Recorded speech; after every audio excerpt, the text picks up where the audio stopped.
News फटाफट A7 reporter Surendra Indora. Hello दोस्तों, मैं हूं आपका साथी सुरेंद्र इंदौरा।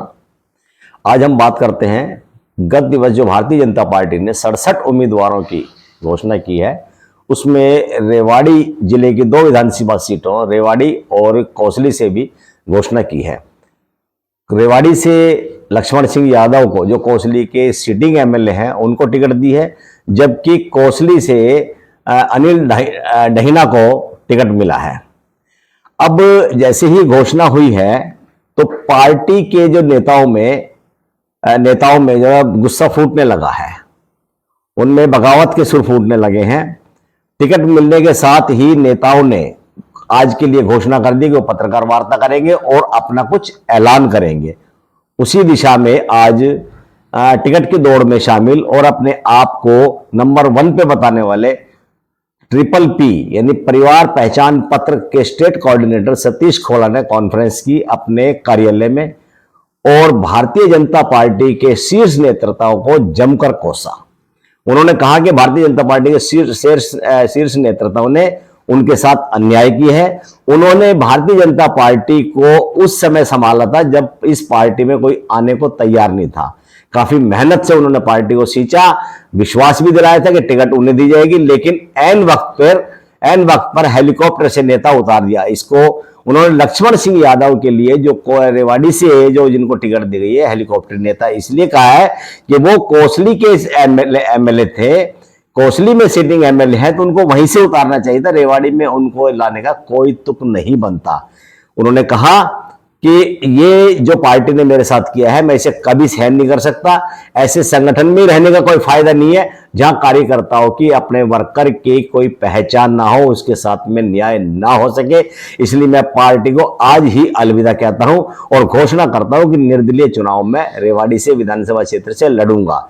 इसके लिए जब पत्रकारों ने यह पूछा तो क्या आप जैसे ही जो टिकट की लाइन में थे, क्या उनका आप सहयोग लेंगे? तो उन्होंने कहा कि मैं सबसे सहयोग मांगूंगा। रणधीर सिंह कापड़ीवास एक बार विधायक बन चुके हैं, सुनील मूसेपुर है, वो विधायक का चुनाव लड़ चुके हैं, तो उनसे भी मैं, सतीश यादव भी चुनाव लड़ चुके हैं। सबसे कहूंगा कि इस बार मेरी मदद की जाए ताकि मैं भी चुनाव लड़ सकूं।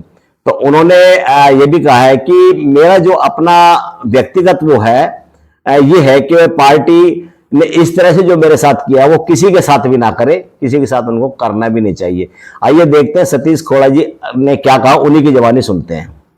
आप लोगों की मुझे जरूरत है, रेवाड़ी की जनता की डिमांड है, जो मेरे पास फीडबैक आया है, और मेरा फैसला है। इसमें फैसला कभी आदमी का वापस पार्टी की नाराजगी खोला तो कैसे झेलेंगे? पार्टी की नाराजगी में थोड़ी झेल लूंगा। नहीं, अब तो भगवान निर्दलीय चुनाव लड़ोगे तो पार्टी की नाराजगी तो हो ही जाएगी ना। पार्टी की नाराजगी तो होगी कि मैं पार्टी की टिकट पर चुनाव नहीं लड़ रहा, निर्दलीय लड़ रहा हूं। नाराजगी तो ये करेंगे तो वो कर रहे हो क्या? बाय बाय कह रहे हो क्या? तो पार्टी पार्टी को बाय बाय हो गया ना? ठीक है। अच्छा, कोई पार्टी में रहते हुए निर्दलीय चुनाव नहीं, कहने का मतलब। इसी प्रकार पिछले चुनाव में रेवाड़ी विधानसभा क्षेत्र से चुनाव लड़कर अच्छा खासा प्रदर्शन कर चुके सन्नी उर्फ प्रशांत यादव ने भी पत्रकार वार्ता की और उन्होंने भी लगभग पार्टी के शीर्ष नेतृत्व इसी प्रकार का आरोप लगाया। उन्होंने कहा, मैंने पिछले चुनाव में भी पार्टी की बहुत मदद की थी, मैं काफी समय से पार्टी से जुड़ा हुआ हूं, लेकिन पिछली बार भी मुझे नजरअंदाज कर दिया, मुझे इग्नोर कर दिया गया। मैंने निर्दलीय चुनाव लड़ा, अच्छा खासा प्रदर्शन किया। इस बार उम्मीद थी लोकसभा चुनाव में राविंद्रजीत सिंह की, हालांकि उन्होंने नाम नहीं लिया, कहते हैं कि पिछले चुनाव में भी उन्होंने लोकसभा चुनाव में काफी मदद की, अच्छे प्रोग्राम्स कराए हैं, और अब विधानसभा चुनाव में उनको पूरी उम्मीद थी कि पार्टी उन्हें नजरअंदाज नहीं करेगी, क्योंकि उनका अपना जनाधार भी ठीक है, पार्टी से जुड़े हुए भी है, निष्ठा भी है, लेकिन पार्टी ने फिर उनके साथ में वही किया है। उन्होंने इसके लिए किसी का बेशक नाम नहीं लिया, लेकिन स्थानीय नेताओं को भी टिकट कटवाने का जिम्मेवार बताया। उन्होंने कहा वो आज ही अपना इस्तीफा जिला अध्यक्ष वंदना पोपली को भेज देंगे, उनका पार्टी से कोई लेना देना नहीं है। चुनाव उन्होंने जनता की टिकट पर लड़ना है, वैसे वो प्रयास करेंगे। 8 तारीख को उन्होंने महापंचायत बुलाई है, उसमें निर्णय होगा। साथियों से डिस्कस करेंगे कि कौन सी पार्टी में जाएं वो, ताकि टिकट मिले, और किसी पार्टी में ना भी मिली तो जनता की टिकट पर वो चुनाव लड़ेंगे।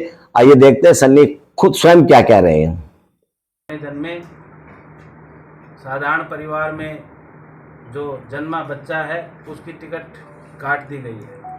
तो मैं आप सबके माध्यम से आज ये बात आम जन तक पहुंचाना चाहता हूं कि ये सत्ता में बैठे लोग आम जन में जन्मे, घर में जन्मे सभी नौजवान साथियों के सपनों को दबाना चाहते हैं। जो नौजवान आम घर में जन्मा है, जो जनप्रतिनिधि बनकर जनता की समस्या को सुलझाना चाहता है, ये उनका शोषण करना चाहते हैं। तो मैं आज भारतीय जनता पार्टी से त्याग पत्र देता हूं और जल्द ही मैं अपना त्याग पत्र जिला अध्यक्ष वंदना पोपली जी को पहुंचा दूंगा। मैं आप सबसे आज यही कह रहा हूं कि रविवार को मैंने मेरे पैतृक गांव बूढ़पुर में सुबह 10 बजे पंचायत बुलाई है। आज चुनाव लड़ने का ऐलान करते हैं। उस समय पंचायत में ये निर्णय ज़रूर हो सकता है कि हम किसी और दल में चुनाव लड़ें। तो अगर कोई इस प्रकार की सहमति हुई तो उस दल से हम चुनाव लड़ेंगे, वरना मेरा जो निर्णय है वो ये है कि मैं जनता की टिकट पर चुनाव लड़ना चाहता हूँ। अब जिस तरह से पार्टी में ये बगावत के सुर फूटे हैं, क्योंकि यहां टिकटार्थियों की एक लंबी लाइन थी जिसमें रणधीर सिंह जी कापड़ीवास, मुकेश कापड़ीवास, पूर्व जिला प्रमुख सतीश यादव, सतीश खोड़ा जी, अरविंद यादव और भी कई है। इधर रामपुरा हाउस की बात करें, राविंद्र सिंह ग्रुप की बात करें तो उनका एक ग्रुप है अपने जिसमें सुनील मूसेपुर, उनकी मिसिज मंजू देवी, अनिल रायपुर, अजय पटौदा, ये सब टिकट की दौड़ में थे। लेकिन टिकट मिली है लक्ष्मण सिंह यादव की। उसके पीछे भी एक लॉजिक पार्टी का बताया जा रहा है, क्योंकि अगर राविंद्रजीत सिंह खेमे से टिकट मिल जाती तो जो दूसरा खेमा था वो नाराज हो जाता। वो शायद राविंद्रजीत सिंह के जो कैंडिडेट है उनको कोऑपरेट नहीं करते, उनको अपना समर्थन नहीं देते, स्थिति पार्टी के लिए बेकार होती, खराब होती। इसी प्रकार पार्टी को यह भी लग रहा था कि अगर दूसरे खेमे से टिकट दे दी गई तो राविंद्रजीत सिंह ग्रुप है वो इसकी खिलाफत करेंगे और पार्टी की दशा ठीक नहीं रहेगी। इसलिए उन्होंने तीसरा विकल्प निकालते हुए लक्ष्मण सिंह यादव को यहां से टिकट दिए। लेकिन जिस तरह से भारतीय जनता पार्टी के इन नेताओं ने बगावती सुर दिखाए हैं और अभी बगावत के सुर और फूटने वाले हैं, अब जितनी बगावत होती जाएगी शायद पार्टी के लिए ये ठीक नहीं होगा, पार्टी प्रत्याशी के लिए ये ठीक नहीं होगा और कांग्रेस प्रत्याशी के लिए शायद राह आसान हो जाए। लेकिन इसके लिए अब पार्टी को या पार्टी के प्रत्याशी लक्ष्मण सिंह यादव जी को क्या करना चाहिए, आम जनता का तो क्या है, हाँ हमारा भी विश्लेषण यही है, लोग भी यही कहते हैं कि लक्ष्मण सिंह यादव जो पार्टी रेवाड़ी से उम्मीदवार बनाए हैं उनको सभी लोगों से, पार्टी के जो नेता है इन्हीं को सबको बुलाना चाहिए, इनसे अपनी बात रखनी चाहिए, पार्टी का हवाला देना चाहिए। इसी प्रकार से शीर्ष नेतृत्व को भी इन अपने पदाधिकारियों, कार्यकर्ताओं जो टिकट की लाइन में थे, इन लोगों को बुलाकर एक संदेश देना चाहिए कि अगर हरियाणा में भारतीय जनता पार्टी की हैट्रिक लगानी है तो सीटें सभी निकालनी पड़ेगी, उसमें रेवाड़ी भी एक है और रेवाड़ी सीट निकालने के लिए भी सभी को एकजुट होकर मैदान में आना होगा, अपने प्रत्याशी के साथ में खड़ा होना होगा। अब देखना यह है कि भारतीय जनता पार्टी कितना प्रयास कर पाती है और प्रत्याशी कितना प्रयास कर पाते हैं। धन्यवाद।